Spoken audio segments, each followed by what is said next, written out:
Баршаларыңа сәлем достар, кешкі асқа не дайындарларыңызды білмей отқан болсаңыз, осы видеоны соңына дейін қараңыз. Ең алдымен картопымызды осылай қайнатып алатын боламыз.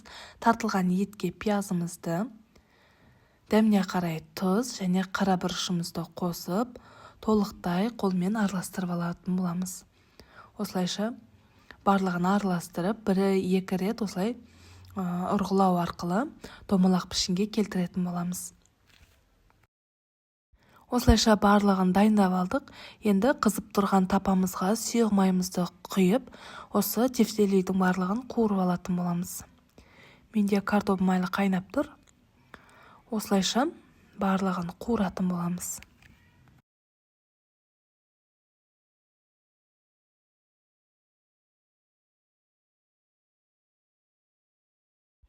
Осылай барлығын қуырамыз, майға еш ажырап кетпейді, дәл осы домалақ күйінде қалатын болады.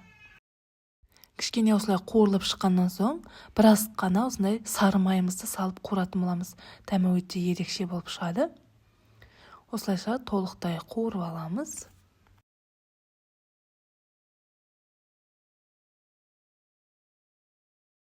Майымызбен осылай қуырылып шыққаннан соң, үстінен 2 ас қасықтай томатымызды салып, жақсылап араластырып, оны да қуырамыз. 1 ас қасығымызды толтырып, ұн салатын боламыз. Толықтай араластырамыз. Сол кезде біздің осылай салмамыз қою болып шығатын болады. Осылайша кішкене осылай көбіктер пайда болады ұнды салғаннан соң. Осылай қоюланатын болады. Және үстінен 100 грамдай су құйсаңыздар болады.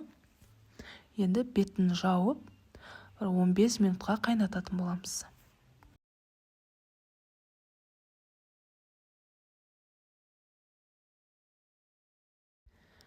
Енді менің картошкам дайын болды. Осыны жақсылап езіп алатын боламыз. Оның үстінен 50 грамдай ғана сүт құямыз.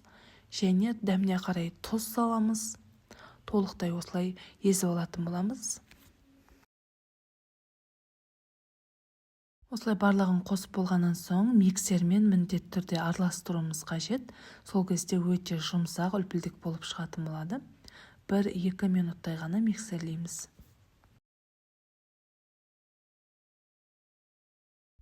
Осылайша біздің картопымыз дайын болды. Мен осындай кішкене ғана пакетикке салып, осындай гүлді етіп шығаратын насадка салдым. Өзіңіздің қалауыңыз бойынша әртүрлі етіп ұсынсаңыздар болады. Мен осылай ұсынуды жөн көрдім. Осы картоптың барлығын салып, енді әдемі етіп тарелкамызға салатын боламыз.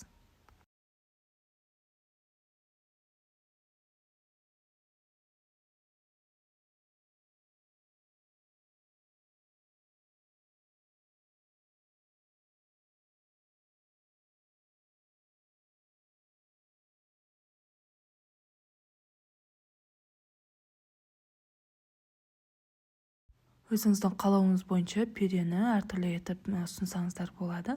Мен осылай гүлді етіп айналдыру арқылы орналастырып шықтым. Енді біздің тефтелейіміз де дайын болды.